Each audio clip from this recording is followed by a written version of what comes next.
Vous écoutez un podcast Top Music. Premier sur la région. C'est moi le patron, avec le réseau Entreprendre. Un nouveau podcast de C'est moi le patron avec Top Music et Réseau Entreprendre Alsace. Et aujourd'hui, le patron, c'est Julien Seiler. Je pourrais presque l'appeler Georges, vous allez voir pourquoi. Bonjour Julien. Bonjour Alain. Eh bien, Julien, en fait, a créé une entreprise, une conciergerie même très précise sur une niche, une conciergerie de piscine, et il a appelé ça Georges. Donc, dites-nous en plus. Oui, tout à fait. Merci Alain. Donc, Georges, c'est une conciergerie pour propriétaires de piscines exigeants. Concrètement, ça correspond à quoi? Donc, Georges, c'est une société de service qui a pour but de transformer la piscine en plaisir et non plus en contrainte. Donc, comment ça s'opère? On permet à nos clients de s'affranchir de toutes les contraintes liées à la gestion, au traitement de l'eau, au nettoyage de la piscine et des abords, en mettant en place un pool manager qui va prendre soin de la piscine sur toute l'année. Voilà dans les grandes lignes. Donc, c'est quelqu'un qui vient chez vous à domicile, qui met dedans l'eau, les produits qu'il faut, qui met l'aspirateur, qui fait tout ça. C'est ça quoi, que je comprends. Concrètement, il y a différentes phases en fonction de l'année, mais on va prendre la phase la plus représentative et d'actualité, la saison de baignade. Vous avez un pool manager qui va venir une fois par semaine chez vous, qui va nettoyer, alors non pas, on n'appelle pas ça la piscine, mais l'espace de baignade, parce qu'il va aussi s'occuper de ce qu'il y a autour, pour qu'il y ait un résultat qui soit vraiment palpable. Il va s'occuper d'analyser l'eau et de procéder à toutes les corrections au traitement de l'eau. Mais il va aussi prendre soin de tous les équipements techniques annexes, que ce soit la pompe, le filtre, les automatismes de traitement, notamment en surveillant qu'ils fonctionnent correctement, en procédant au réglage, éventuellement à l'entretien.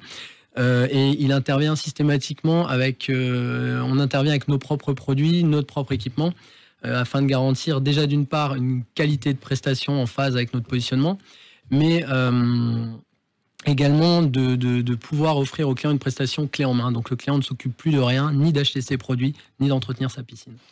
Ouais, c'est assez magique, mais une question qui me taraude. En piscine, on voit plutôt ça dans le sud de la France. Ici, on est en Alsace, il fait souvent plus froid, plus pluvieux. Est-ce que c'est le bon endroit finalement pour lancer Georges? Oui, tout à fait. Alors, ça a été lancé en Alsace déjà par rapport à mon ancrage régional. Et dans le domaine de la piscine, il faut savoir que l'Alsace concentre à peu près 10% des bassins au niveau national. Ça s'explique principalement par le fait, je pense, que les étés ne durent pas forcément très longtemps, mais par contre qui sont durs. Ils sont chauds. On a des étés qui sont très chauds. Ils sont chauds. Et on est dans une région quand même qui est assez riche. Ce qui explique sûrement qu'on retrouve des villages notamment comme Truchtersheim où en fait il y a le plus grand taux de bassins par habitant au niveau national.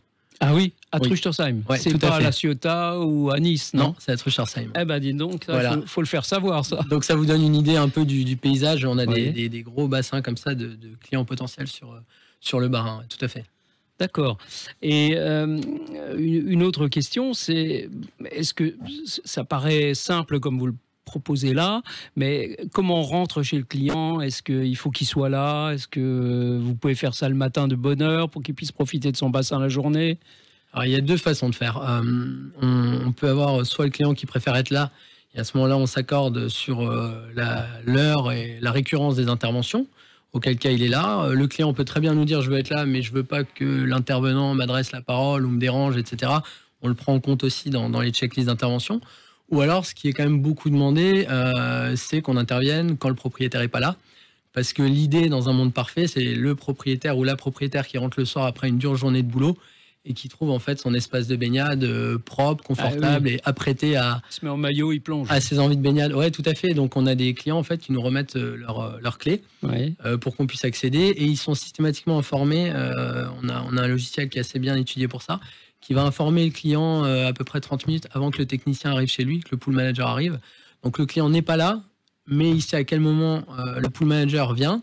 Et derrière, il y a un espace client dédié pour chaque client où il peut suivre également chaque rapport d'analyse de traitement de l'eau, ce qui a été fait, les photos qu'on a pu prendre de certains équipements, etc. Donc il a vraiment la possibilité de savoir tout ce qui a été réalisé. D'accord. Et ça fonctionne, j'imagine, sur un principe d'abonnement, je présume. Oui, complètement. Donc en fait, on est sur un abonnement mensuel avec un engagement annuel. L'intérêt, si vous voulez, c'est que c'est un peu comme un leasing automobile. Le client a une mensualité fixe et forfaitaire et il payera la même mensualité toute l'année. On travaille au résultat, donc c'est-à-dire que le client n'achète pas un volume d'heures ou une quantité de produits, il achète une promesse, si vous voulez, qui est de pouvoir profiter de son espace de baignade propre et confortable quand ils le souhaitent. Donc derrière, nous, peu importe le temps qu'on va y passer, peu importe les moyens à déployer, l'abonnement restera toujours le même par rapport à ça. D'accord. Là aussi, on a parlé de saisonnalité. Qu'est-ce que vous allez faire en hiver? Alors, vous allez prendre 6 mois de vacances? Non, pas tout à fait. ce serait idéal, mais c'est pas comme ça que ça va fonctionner. Donc, il y a la saison de baignade, on procède ensuite à l'hivernage. Et sur l'hiver, au lieu d'un passage hebdomadaire, on va être à 1 à 2 passages par mois. Et là, les opérations vont plus se concentrer sur du nettoyage de systèmes de couverture, des abords. L'intérêt de nettoyer le système de couverture, c'est que plus vous en prenez soin, plus vous allez le garder longtemps. Donc quand il passe 6 mois sous des feuilles mortes, de la pluie, de la neige, du sable, du Sahara, etc. Ça s'abîme, c'est des investissements qui sont importants, donc on en prend soin également. On vérifie que l'eau se comporte quand même correctement pour éviter d'avoir à vidanger 80, 100 ou 120 mètres cubes à la remise en service. Et on va quand même faire certains contrôles sur les équipements techniques, bien que à la base on coupe complètement les équipements, donc ça va être plus de l'entretien, graisser les joints, etc. Encore une fois, c'est une logique de pérennisation de l'installation derrière, quoi. Très bien. Et dans tout ça, Réseau Entreprendre, ça vous apporte quoi, Julien? Alors, Réseau Entreprendre, il y a eu, je vais commencer par, pas le moins important, mais l'apport financier avec le prêt d'honneur, qui a un impact quand même important sur un projet de création. Et ce que ça m'a apporté, étant créateur pour la première fois, ça m'a apporté une trame à suivre. Et surtout, ça m'a apporté beaucoup des regains de boost et de motivation, puisque j'avais quand même un ascenseur émotionnel dans la journée qui vous fait passer par 10 stades différents quand vous êtes 14 heures par jour à travailler tout seul avec votre PC. Et j'ai eu la chance de rencontrer des membres qui ont su évaluer mon projet et m'évaluer moi avec la bienveillance, pas de la bienveillance gratuite à m'encourager à aller dans le mur si mon projet tenait pas la route, mais vraiment un accompagnement basé sur la bienveillance qui vient vous redonner de la motivation. C'est le mot d'ordre de base de Réseau, la bienveillance. C'est ce qu'on entend clairement et dans le concret, ça se traduit réellement, complètement. Très bien, écoutez, propriétaire de piscine, n'hésitez pas, plongez chez Georges, il va vous entretenir votre piscine, vous allez n'avoir plus qu'une chose à faire, c'est d'en profiter. Merci beaucoup Julien. Merci Alain.